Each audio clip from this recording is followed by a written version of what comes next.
and expression and thoughts and feelings are in a safe place. That's what this is.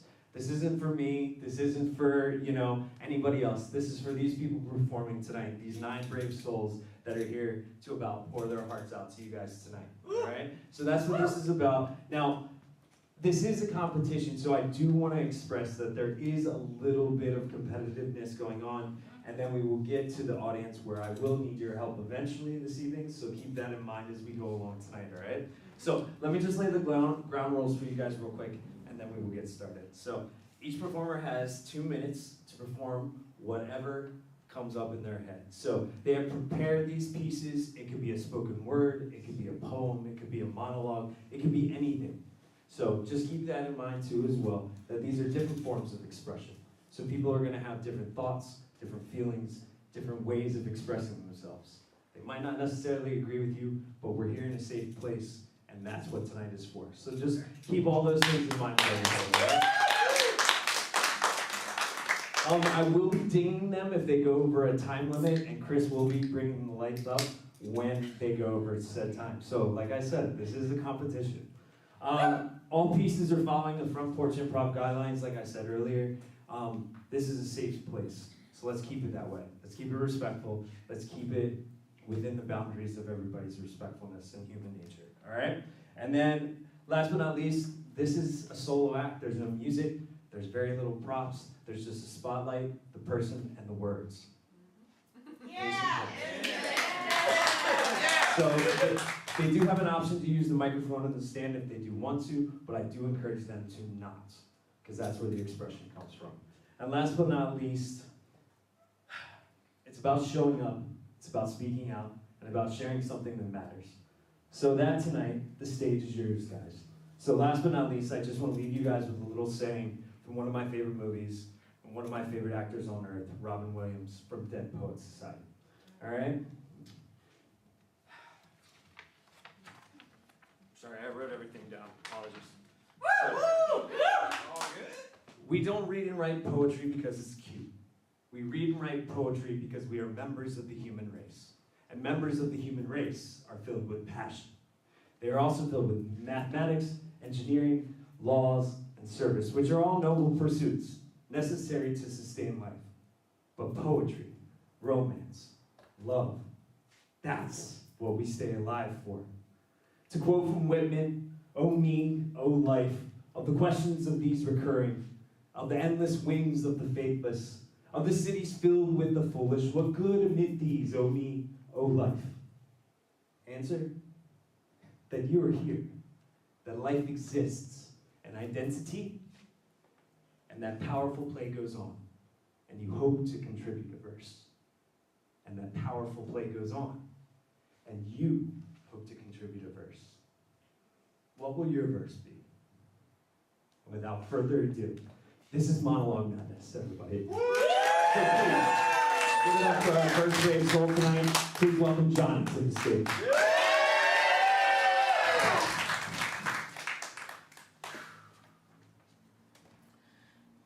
Think of the great lovers of the world. Paola and Francesca, Romeo and Juliet, Tristan and Isolde. I claimed them all. And who are you to stand up against such august precedents? You think he loves you.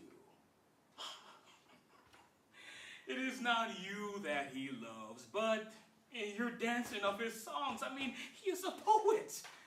Therefore, he loves only himself and his sweetheart, for lack of whom he was going to die. See, he has already forgotten her, as you will one day be forgotten. Life offers you many things. I but one.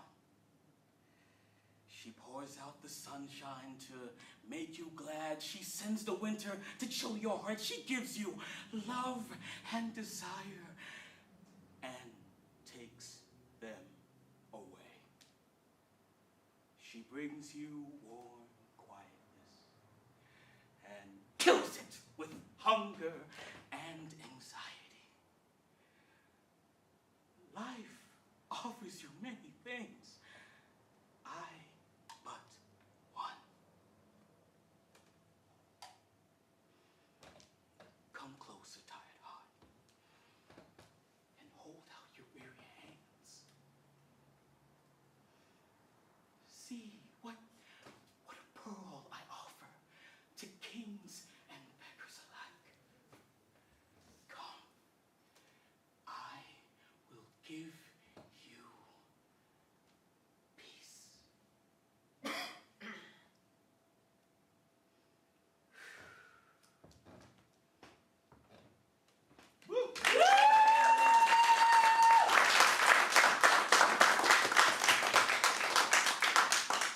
So that's kind of how this night's going to work. So Johnny, I'm going to ask you back up here real quick. So I just want to ask you a question. First off, give it up for Johnny. So just real quick. So tonight I want to be able to have people understand why they said what they said on stage tonight. So just give a little synopsis or just a little quick thing of why you brought this here tonight.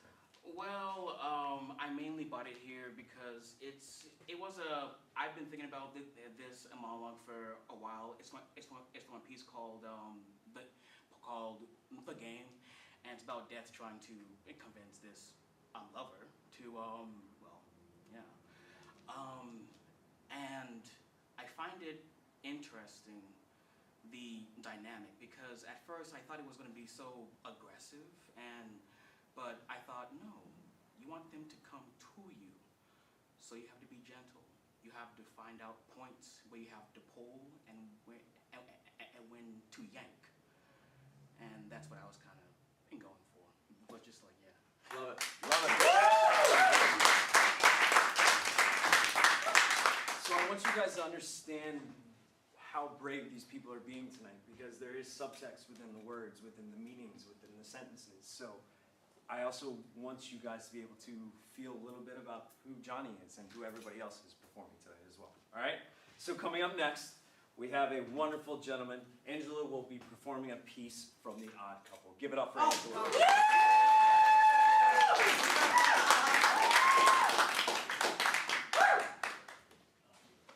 I'll tell you exactly what it is.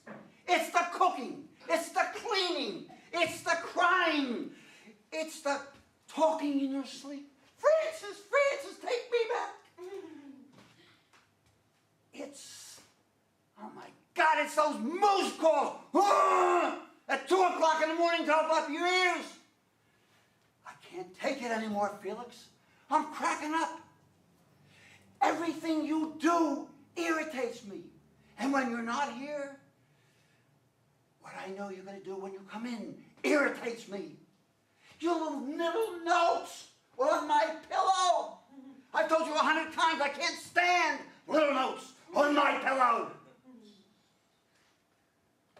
We're out of cornflakes. F you.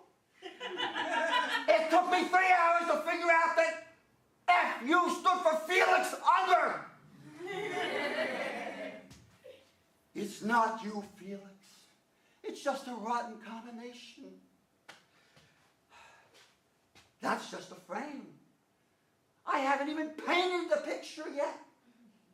I've got a list in my office of the 10 most aggravating things that you do that drive me berserk. But last night, that was the topper. Oh, that was the topper. That was the Lulu of all times. I'm not talking about the burnt London broil. I'm talking about those 2 lamb chops. I had everything set up with that English Betty Boop and her sister. And I end up drinking tea and telling them your life story. Felix, I want a divorce. Yeah. Angela, come back up here real quick. Give it up for Angela one more time. Good. Why the odd couple, my friend? It is one of my favorite roles of all time. I got to play the role of Oscar, and then I had a chance to play the role of Felix, the exact opposite, but at the time I couldn't do it because of time. And it's just one of the most fun roles I've ever had. Love it. And this particular monologue is just absolutely wonderful Awesome. to me. Awesome. All right. Give it up for Angela. So it started off with 2 monologues. You guys are seeing the kind of dichotomy and the freedom everybody has to work with tonight. This is going to be a molding little clay sculpture here that we have working with, which is going to be great. So, next up, we have a little change of pace. Please give it up. Performing a poem, As I Am Now, Katie Page.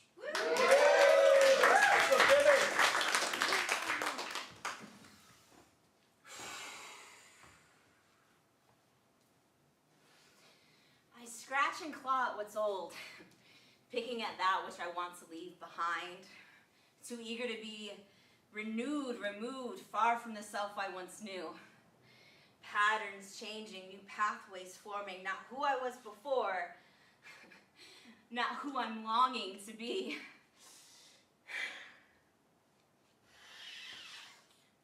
Why does the shedding have to be so constricting? Can it just fall, poof away like a leaf as it floats to the ground? When the wanting of letting go, to let the past be the past, is the desire you're chasing, you're escaping the facing of the wound you hold so intact. The shame, the guilt, the doubt, the uneasy twinging of sitting with truth and hurt. Complexity is all encompassing. A world of ambiguity and strong emotion.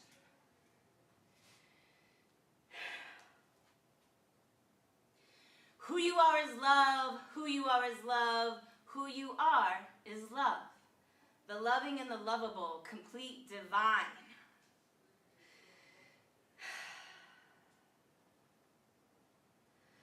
The loving and the lovable, complete, divine. In your time, in your time, in your time, I hug and kiss the parts I'm letting go of.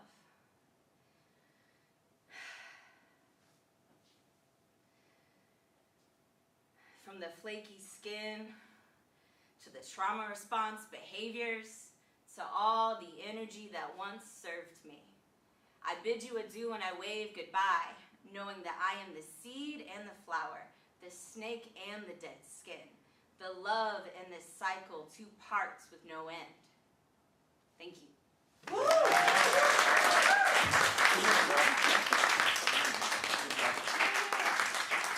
So this is her creation. Why tonight? It's been a long journey and it feels good to be writing again. Yours. I realized that instead of like journaling and talking about my day, I would often just write poems about how I felt. And it feels good to be sharing that with people again. So. Love it. Give it up to Jen.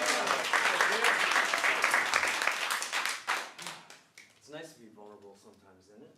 Weird, huh? So, quarter of the way done, third of the way done. That's how you guys are getting the gist. So next up, performing Catherine's monologue from Suddenly Last Summer by Tennessee Williams. Please give it up, Ava Lemus.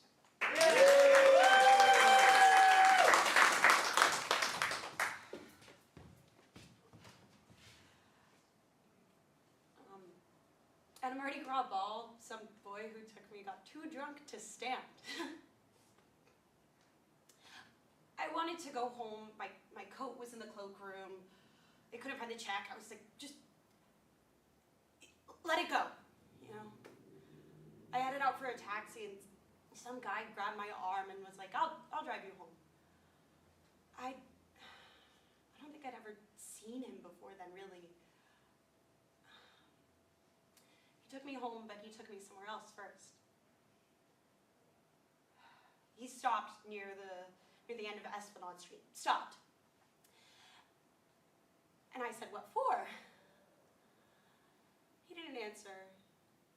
He just looked at me, struck a match in the car, to light a cigarette in the car. And I knew what for. After that, I lost him. He took me home and said an awful thing to me. We'd better forget it, he said. My wife's expecting a child, and I just headed inside and sat there a while. And then I called a taxi and headed right back to the Roosevelt Hotel ballroom. I thought I was going back for my old mink stole, but no. I was back to cause a scene on the floor of the ballroom, yes. I didn't go for Aunt Violet's mink coat, no. I went straight into the ballroom, and I saw him, and I beat him as hard as I could with my fists on his face and his chest until Cousin Sebastian took me away. After that, I started writing in my journal in third person singular, as in, she's still living this morning, meaning that I was. What's next for her, God knows. Thank you. Yeah.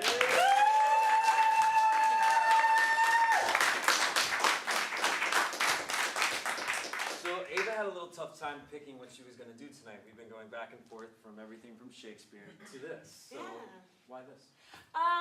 So I Suddenly Last Summer is a really, really weird play.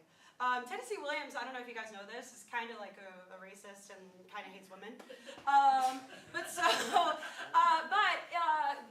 We did a devised piece based off of this play when I was in college. And it was just like, it was a really amazing class, and it kind of like was what got me back into theater and back into performing. And I love a rageful woman, you know, so. Who doesn't? Yeah. Cool, give it up.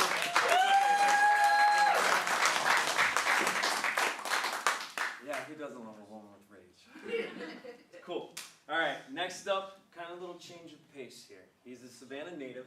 He's a comedy headliner. He's a writer. He's a producer. You might have seen him on stage here before. Please give it up, doing something different this time, Eric Bailey.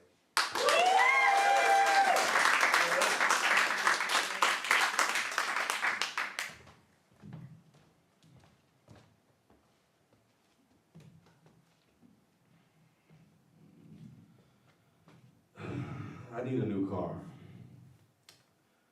This one, this shit is taking me way too far. Too many dents, too many scars, 245 on my odometer. It's a lot of fucking miles. Seem to always have to steer to the left because it keeps drifting to the right.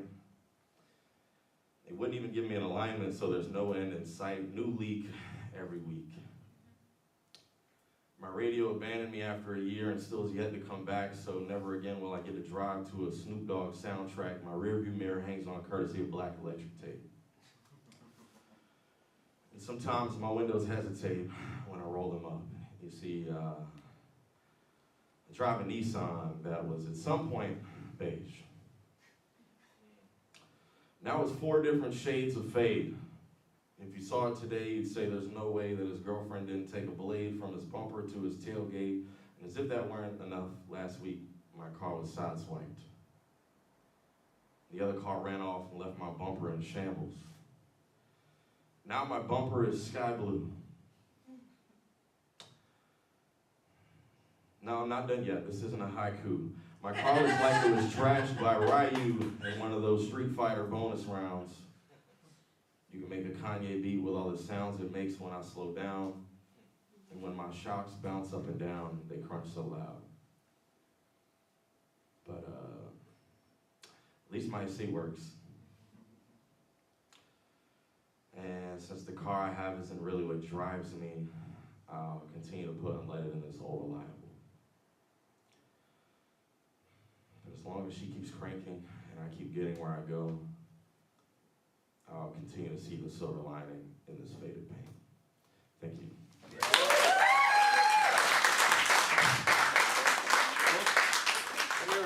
So this is, if you know Eric, he does comedy, but he did spoken word before he did comedy, Yes, correct? So correct.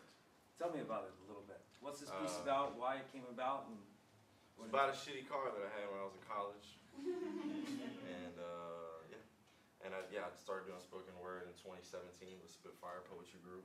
Yeah. And yeah, it was an 01 Nissan Maxima, and it was not 2001. There you go. Cool. Give it up for Eric. So just a little taste of something different. Spoken word. Anything's acceptable here. Just think future references. And also for the next show. So here we go. So next up, we have another Savannah native. He's calling this Coming to the Water Cooler. Please give it up, Jalon.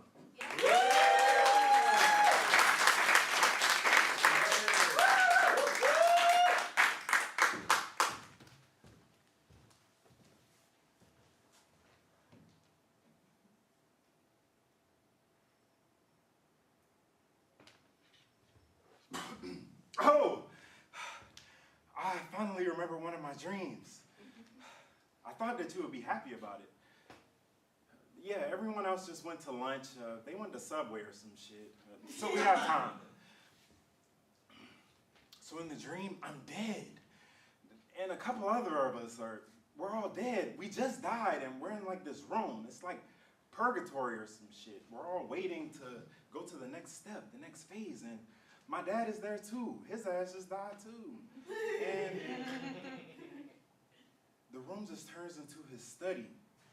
And we're just surrounded by all of my dad's favorite books that he collected throughout the years. And someone starts scanning them, and one of them just starts beeping. And they just take him off to heaven. Then it's my turn. And the room turns into all of my favorite films, books, the VHS tapes, 35 millimeter film reels that you see in a movie theater. And I'm like, you know what? I got some bankers in here. God is gonna fuck with my collection for sure. I'm going to heaven. So I get the scanner, I scan The Color Purple. I scan the Titanic. Nothing at all. I'm like, okay, well maybe God doesn't like major film budgets. So I scan Don't Be a Menace while drinking your juice in South Central. Nothing is scanning, so I'm starting to panic. I'm like, I'm about to go to hell. What is God's taste? So I grab The Color Purple, nothing. And I start to think to myself, damn, I didn't love the way that I was supposed to love in life, and I wasn't a good friend, a good son. So I'm starting to get down to the bottom of my shelves, and I pick up the movie Shrek, and it starts beeping. I'm like, Shrek? This shitty movie from 2001 with Mike Myers and Cameron Diaz, this represents and symbolizes my entire life. Shrek. But then I'm like, you know what? Fuck it, I'm going to heaven, shit. But then I begin to think more, and I'm like, Shrek at its core is about acceptance. Shrek accepted Fiona for all of her flaws. Hell, he was with a jackass as a side chick. He took all of these fairies and different creatures just because they were different, and he was comfortable in his own skin. Oh, Yeah. that's the point. That's the point. We want to keep this in kind of a competition form. I know you didn't have much left, but tell us a little bit about it. I actually received a piece from Ava a couple days ago, and the films that were included in the piece, they were very obscure. So I wanted to change them around to play it closer. So I love it. and I've always loved Shrek. I've seen it thousands. I love it. Cool. Give it up. So that's kind of the little gist of it. I'm sorry he had to be the first one that kind of got the light, but that's what this whole thing is about. We try to keep the competitiveness competitive, and sometimes your time's up. So, coming up next, she is a writer and improviser from Augusta, Georgia, who will be performing The Monkey and the Coconut, a selection from her in-progress collection of essays adapted for stage. Woo! Give it up for Abby.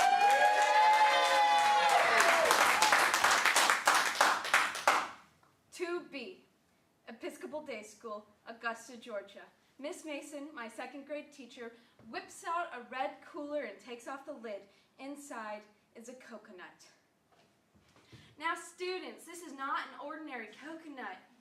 It looks ordinary to me. That's Blaze, a 7-year-old boy who looks like a ferret and can't not be smirking.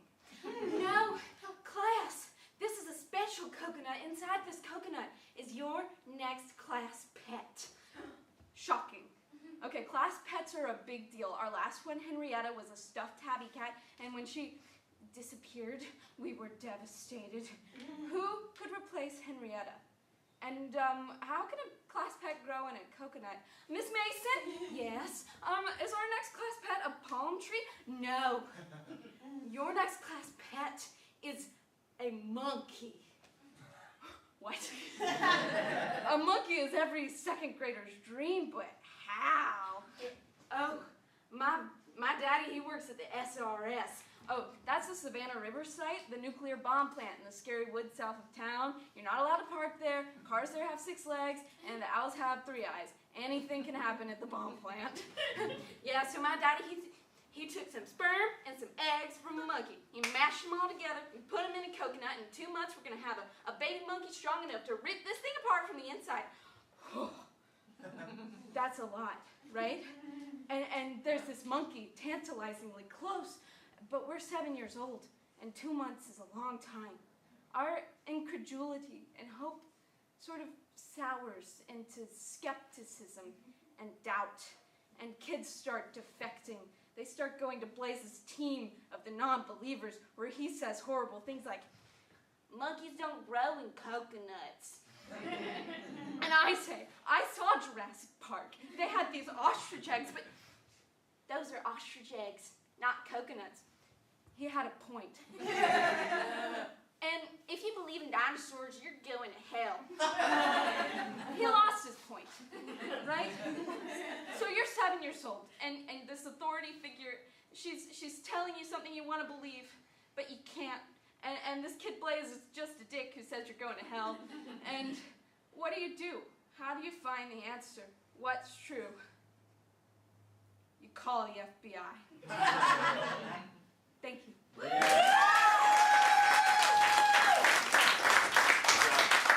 So this is an essay from Abby. So explain a little bit how you got to here, where it came from, the inspiration. Yeah. Well, I've just been taking some of my fun nuggets of memories and writing them up in like a prose, humorous essay form. And then I was like, I really want to say these out loud, and I really want to be these people and try it. So this is my first go with that. And it was really interesting, especially with the 2 minutes, because this story goes deep. Next time. Give it up for Abby.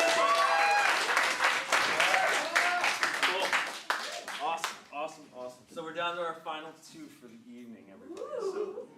So next up, another improviser from right here at Front Porch Theater. So please give it up, Chelsea Jensen.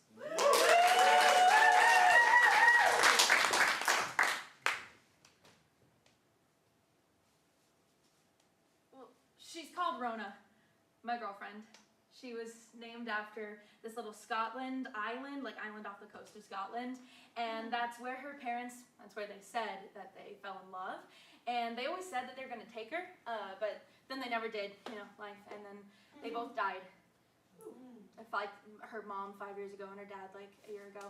But so I booked a sleeper train to Glasgow, and I've rented a car, and you gotta take this ferry out to get to the island, and I've rented a house, and it's this little like shepherd's hut but like someone did it up, and it's like really nice. It's on a bird sanctuary.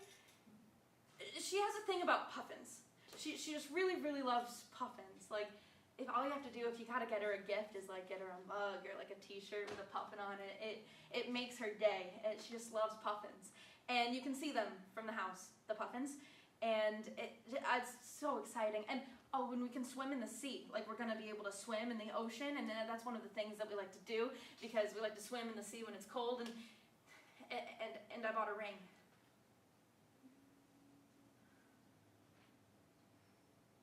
So when we get there, and we've swum in the sea, and we've seen the birds. I'm gonna ask her.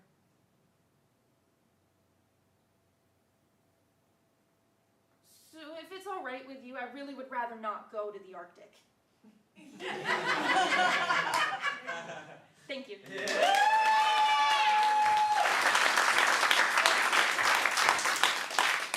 So, little undercover, this is Chelsea's audition piece. Yeah!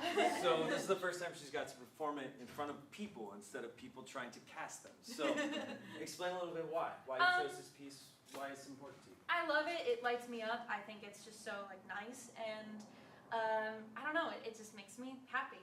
So, and I didn't want to say anything about it because I couldn't be like, this is the puffin piece. Yeah, I usually pair this with one where I'm sobbing and crying. So it was nice to be able to just do it and be happy. Awesome. So, Give it up for Chelsea.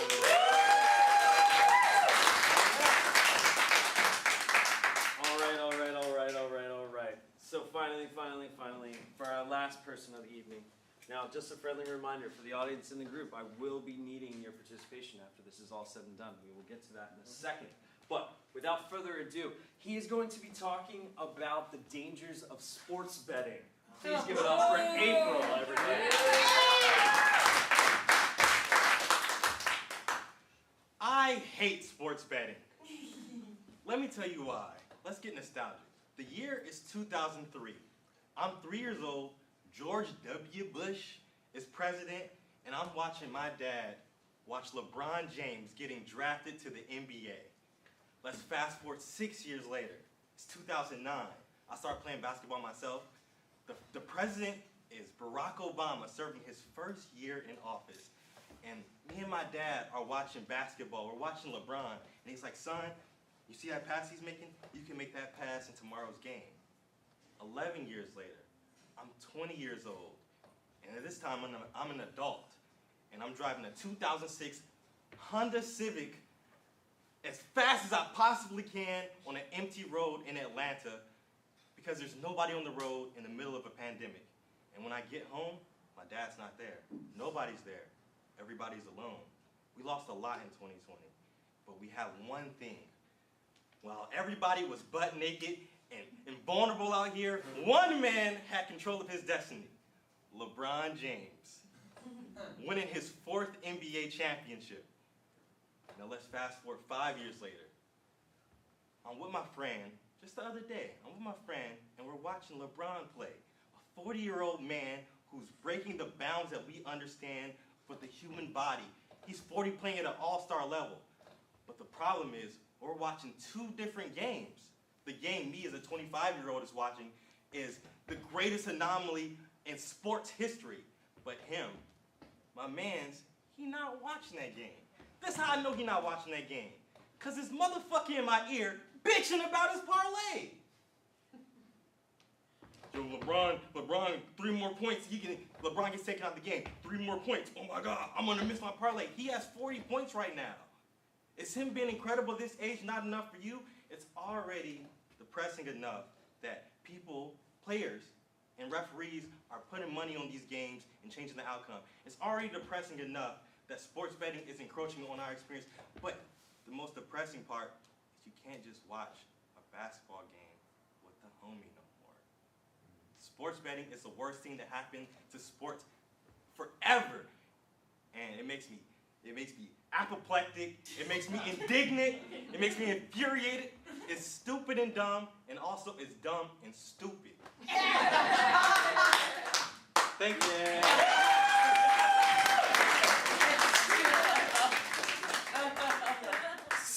So,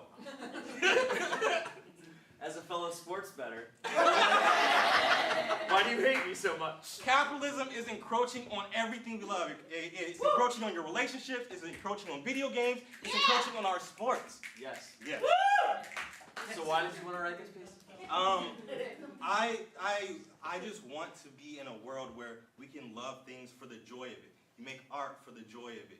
You love graphic design for the love of it. You enjoy sports, LeBron James, for the love of it. Yeah. And we lost that. Yeah. We lost that. So awesome. Give it up for everyone. kind of sums it up right there for you, very, very much. So cool. So now is the most important part of the evening. So what I need from you guys right now in the audience is to grab your phones out. It's time to vote. So what I'm going to have you guys do is either go to menti.com, enter the code right there. If you want to hit the QR code, hit the QR code right there. What I need you guys to do is vote for your top two. There is no rhyme, there is no reason. I want you guys to vote on the top two that you guys felt most influenced or you guys felt the most with tonight. All right? So we're going to take 5 minutes. Chris, if you don't mind hitting a little music for us for a little bit. Take 5 minutes. And for my actors, if you guys feel like influencing or trying to influence the vote, by all means necessary.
So once again, guys, before we do the results, I just want to thank you guys for being the first audience of the Monologue Madhouse. I hope this is something that kind of catapults and snowballs itself into something a little bit bigger, and I hope you guys understand where I'm trying to kind of build from tonight. A safe space, an awesome place, a creative space, and a word space, all right? So last but not least, let's get to the voting. If I could have all my actors on stage, please! And if Chris, you don't mind putting up the lights a little bit. So, I'm betting on April. That would be funny if you did win. So, last but not least, thank you guys again. And I do have a little bit of gifts for the top two tonight. So on the voting process, please give a round of applause. Sponsored by Bro Shoes Family Tradition, the top two. The top two will be getting $25 gift card to Bro Shoes Family Tradition, open 5 to 9, Wednesday through Sunday. So please give it a round of applause for your two people you found most influential tonight. Give it up for Abby. Give it up for Ava tonight, everybody.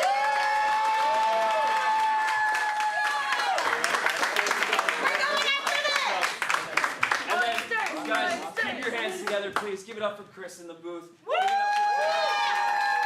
Giant applause at the bar, so thank you guys for buying some drinks. And then Chris and Angelo that were working the door today. Thank you guys again. If you're here tonight, we have 2 more awesome shows this evening. We have the 8:30, we have Bangerton, and we have the big awesome show, which is unfortunately sold out. But if you con people and start bartering people, they might sell you their ticket. And at 10 o'clock is the premiere of the Eric Bailey show tonight, so please stay around for that. There's comedy, music, all the way around for that. So please stick around. And then last but not least, thank you guys very, very much. I hope you have a wonderful night. Thank you very much.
Thank you.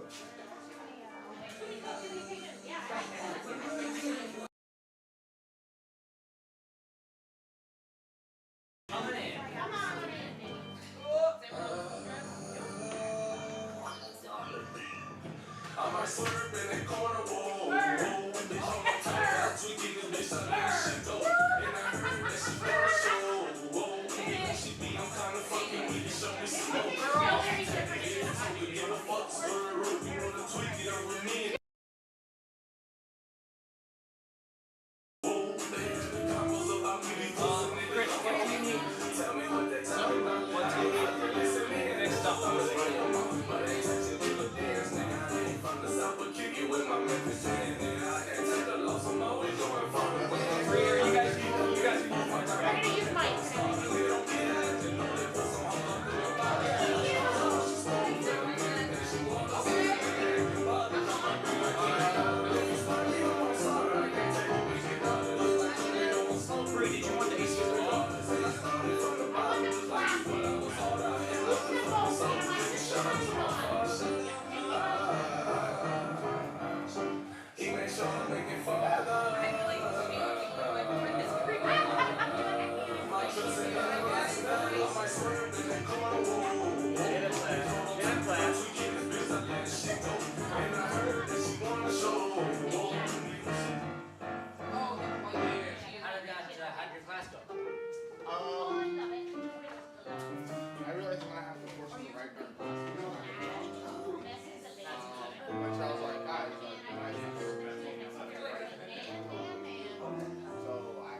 sounds TV.